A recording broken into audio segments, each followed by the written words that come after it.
Duoptic Telescopios. Descubrí el cielo.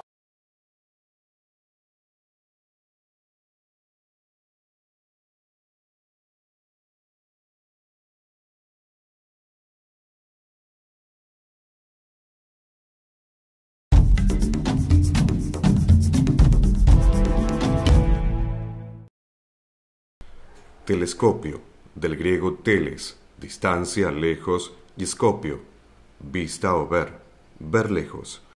El telescopio es un instrumento óptico que permite ver objetos lejanos como si estuviesen cerca. Su función es captar la luz o energía electromagnética y concentrarla en un punto para luego de ser amplificada por una lente, poder observarla. Se utiliza en astronomía tanto por profesionales como por aficionados para ver todo tipo de cuerpos celestes, como planetas y estrellas, cometas y nebulosas, así como cúmulos estelares y galaxias. Las leyes básicas que permiten entender su funcionamiento pertenecen a la rama de la física, la óptica, la cual estudia el comportamiento de la luz, así como sus propiedades y manifestaciones. El telescopio, tal cual se lo conoce en la actualidad, no fue inventado hasta la primera década del siglo XVII. Pero ya los pueblos antiguos conocían las propiedades amplificadoras de algunas piedras preciosas y sus consecuencias visuales. Hubo que esperar al Renacimiento europeo, época de transición entre el medioevo y la modernidad, para obtener registros confiables de sus primeros diseños y usos astronómicos.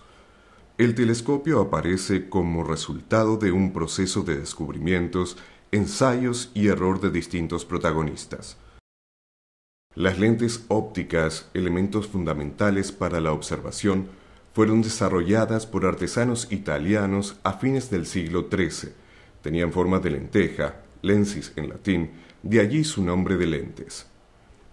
Fue para 1608 que un fabricante de lentes, el holandés Hans Lippershey, solicitara al gobierno de la corona holandesa la patente por su diseño de un instrumento que permitía ver las cosas lejanas como cercanas. La patente no le fue otorgada, pero su incipiente invento se propagó por toda Europa.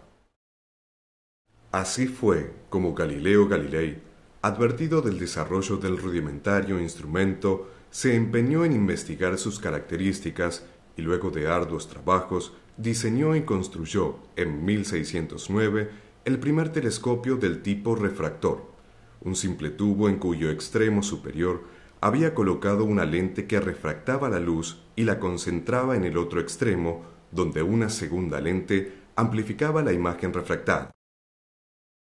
Este simple instrumento le permitió a Galileo ver las fases de Venus, montañas de la Luna y 4 satélites de Júpiter, las hoy conocidas lunas galileanas. Nacía así la astronomía moderna. Para 1663, el matemático y astrónomo escocés James Gregory escribía en su obra Avances de la óptica el diseño de un telescopio de reflexión. Fueron estos los fundamentos teóricos para el desarrollo de un telescopio diferente al de Galileo.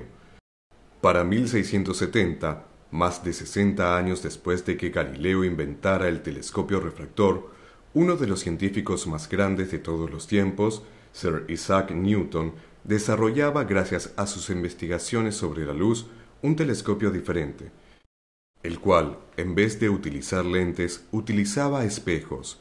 Así suplantaba la refracción de la luz, que producía una aberración cromática en los objetos observados, por otro fenómeno, la reflexión. Nacía entonces el telescopio reflector, también conocido como newtoniano, en honor a su inventor. Desde luego que este tampoco era en un principio un telescopio perfecto, así como el refractor de Galileo producía aberración cromática, el reflector de Newton producía otro tipo de aberración, la aberración esférica. Para la misma época, el francés Guillaume Cassegrain diseñó un telescopio reflector diferente al de Newton, el cual consistía en un espejo primario parabólico, un espejo secundario hiperbólico que reflejaba la luz nuevamente hacia el espejo primario y no hacia el lateral superior, como en el caso de los tubos Newton, Así, el Cassegrain duplicaba la distancia focal, colocaba el ocular por detrás del extremo inferior del tubo sobre un orificio practicado en el espejo primario. De esta manera, Galileo en 1609 y Newton en 1670 darían nacimiento a los dos tipos de telescopio más utilizados y conocidos hasta la actualidad. Los avances en los diseños, así como las mejoras realizadas, no se hicieron esperar, tanto en los refractores como en los reflectores, mejores lentes y distintas formas para los espejos fueron desarrolladas en intentos para mejorar la imagen obtenida. Finalmente, puede considerarse un tercer tipo de telescopio, el catadióptrico, que básicamente es la combinación de los dos anteriores, es decir, está compuesto tanto por lentes como por espejos. Estos son más compactos y sofisticados. Son los telescopios del tipo Cassegrain, porque toman el diseño del reflector Cassegrain, pero se complementan con una lente objetivo correctora por donde hace su entrada la luz, eliminando las aberraciones. Para entender el funcionamiento de los telescopios, así como sus ventajas y desventajas, problemas y potencialidades, es necesario conocer algunos conceptos y para ello se recurrirá a la óptica.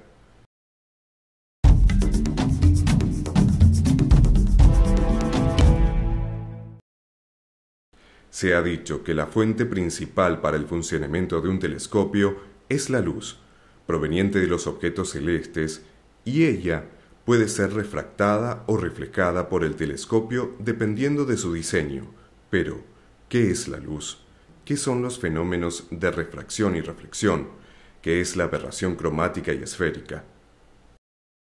La luz es una entidad física compleja con características muy particulares, pero básicamente puede considerarse a la luz como una onda electromagnética o como un fotón, entendido como una unidad mínima. A los fines prácticos, la luz es una clase de radiación electromagnética capaz de ser percibida por el sistema de visión humano. Las primeras teorías científicas serias sobre su naturaleza se deben a Isaac Newton por un lado y a Christian Huygens por el otro. El primero entendía la luz como formada por partículas o corpúsculos que viajaban en línea recta, de allí su teoría corpuscular de la luz. En los años que van de 1670 a 1672, Newton estudió e investigó arduamente el fenómeno de la luz, descubriendo además que la luz blanca estaba formada por una banda de colores, rojo, naranja, amarillo, verde, azul y violeta, que podían separarse por medio de un prisma. Estas investigaciones serían publicadas en 1704 en su obra Optics. El segundo entendía la luz más bien como un fenómeno ondulatorio, la luz como una onda que se trasladaba a través de un medio hipotético, el éter, de allí su teoría ondulatoria de la luz que publicara en 1678. A lo largo de los siglos, distintas investigaciones a cargo de renombrados científicos complementaron estas dos primeras teorías. Como ondas electromagnéticas, al encontrar sus partículas similares a las ondas de radio, teoría electromagnética de Maxwell en 1860, como paquetes de energía llamados cuantos, Planck. Finalmente, Louis de Broglie, en 1924, unifica las teorías electromagnéticas y las de los cuantos, que provienen de la ondulatoria y corpuscular, demostrando la doble naturaleza de la luz. Esto demuestra la compleja naturaleza de la luz. Dependiendo de cómo se lo observe, se presentará como ondas o como partículas. Estos dos estados no se excluyen, sino que se complementan y generan lo que se conoce como dualidad onda-partícula. La luz o radiación electromagnética es producida en el propio universo. Al conjunto de todas estas ondas de radiación electromagnética del universo se la conoce como espectro electromagnético. La llamada luz visible u óptica solo forma una parte muy acotada de este espectro, que abarca desde la radiación de menor longitud de onda, como los rayos gamma, pasando por la luz ultravioleta, visible e infrarroja, hasta las ondas de mayor longitud de onda, como las ondas de radio. Las células del ojo humano son excitadas para poder ver, solo por un rango de este espectro, el rango de longitud de onda visible. ¿Por qué vemos o no los colores de los objetos celestes en el telescopio? A los fines prácticos y referidos a las sesiones observacionales, es importante saber cómo actuará la luz de los objetos celestes a través del ocular y cómo entonces serán vistos los objetos por el observador. El sistema de visión en el ser humano está formado por dos órganos principales, el cerebro y el globo ocular. Este último es el encargado de detectar la luz. El cerebro es el encargado de representar el objeto visto. El ojo mide unos 25 milímetros de diámetro y se mantiene en su posición gracias a los músculos oculares, envueltos por una membrana compuesta de varias capas. Dentro de las capas internas podría considerarse a la retina como una parte fundamental, ya que en ella se encuentran las células sensibles a la luz, los conos y los bastones, dos tipos de células neuronales receptivas. ¿Por qué es importante la retina? Porque es sensible a los impulsos luminosos, está conectada con las fibras del nervio óptico que se prolonga entonces hacia el cerebro. Estas células neuronales receptivas de la retina reaccionan de forma distinta a la luz y colores. Los bastones son mucho más sensitivos que los conos, es por ello que los bastones se activan en la oscuridad y solo permiten distinguir el negro, el blanco y los distintos grises. Por el contrario, los conos funcionan con la luz del día o en ambientes iluminados y hacen posible la visión en los colores. Lo fundamental para el aficionado es saber que, cuanta mayor luz, mayor posibilidad de discriminar los colores. Por eso, cuando se realiza una observación a través del telescopio, el ojo pierde el color para poder ver la luz del objeto. De hecho, los conos dejan de funcionar en la semioscuridad, y es este el entorno lumínico en el que se realizan las prácticas observacionales. Conclusión.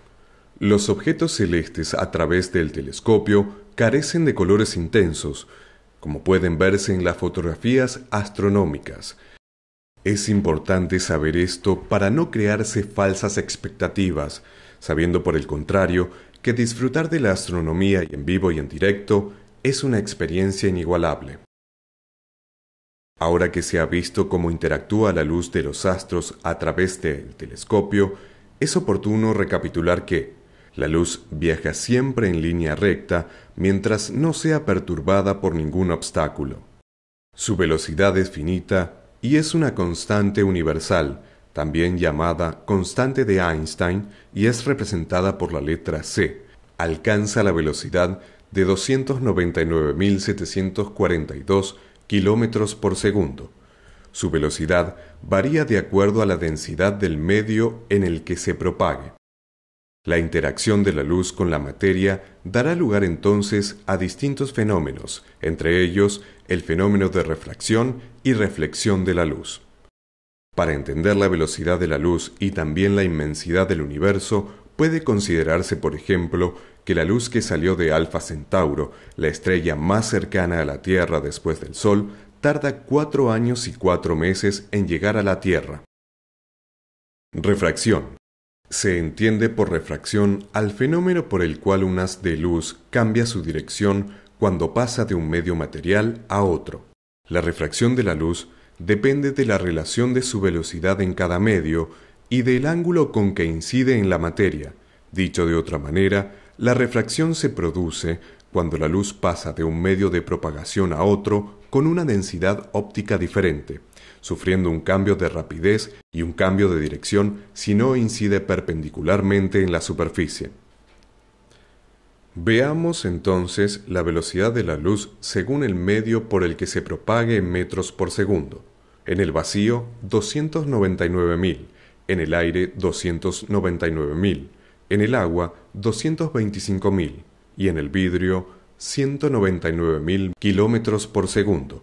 El ejemplo más práctico de este fenómeno puede observarse cuando se sumerge un lápiz dentro de un vaso con agua. Así la parte sumergida aparecerá como si estuviese quebrada.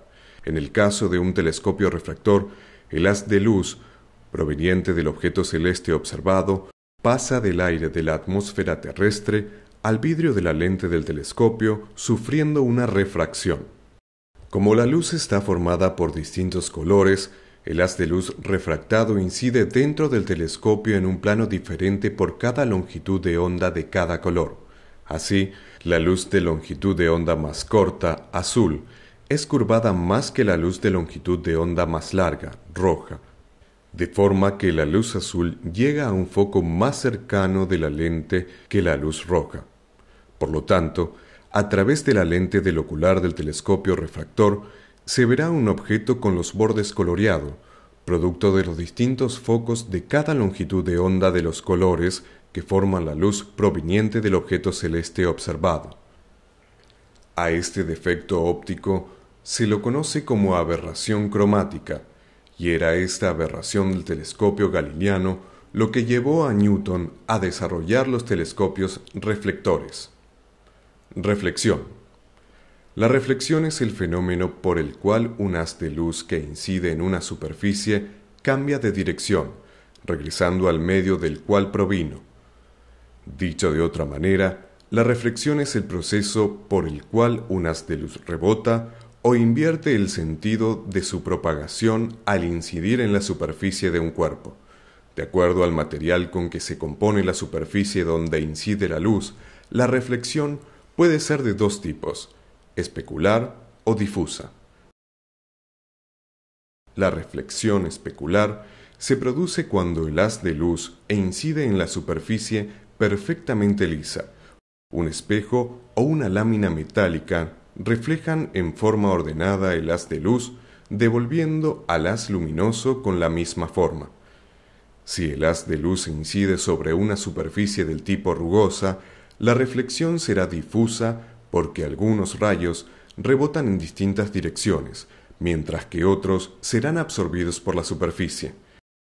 En el caso de los telescopios reflectores, a base de un espejo principal, este debe ser de una forma determinada para que la imagen reflejada sea perfecta. Esta forma debe ser del tipo parabólica, de manera que los rayos se reflejen todos en un mismo punto o plano focal. En el caso contrario, de espejos no parabólicos, la imagen obtenida será imperfecta o deformada. A este fenómeno se lo denomina aberración esférica, porque el espejo, en vez de ser parabólico, es esférico, produciendo tal distorsión. Duoptic Telescopios. Descubrí el cielo.